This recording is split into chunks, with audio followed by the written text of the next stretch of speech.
ছাত্র জনতা এদেশের জীবন দিয়েছে।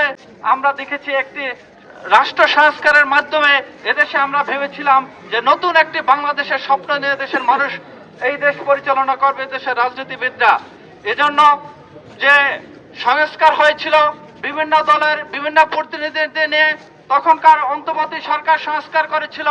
আমরা দেখেছি এখন যারা ক্ষমতায় আছে তাদের তখনকার সময় তাদের প্রথম যে দফা ছিল 20 দফার ভিতরে, সেই দফা ছিল 31 দফা ছিল, সেই 31 দফার ভিতরে প্রথম ছিল তাদের সংস্কার বিষয়।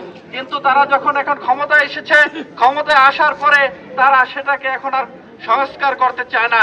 তারা চায় যে 72 সালের সংবিধানকে নিয়েই তারা নতুনভাবে তারা চায় যে এটাকে নিয়ে আবার একইভাবে পরিচালনা করতে। কিন্তু এদেশের মানুষ যে 1,500 ছাত্র জনতা এদেশের জীবন দিয়েছে, তাদের জীবনের বিনিময়ে আমরা যে নতুন রাষ্ট্র দেখার স্বপ্ন দেখেছিলাম, সেই স্বপ্ন কিন্তু আমরা বাস্তবায়ন করতে পারতেছি না। আজকে জামাত ইসলাম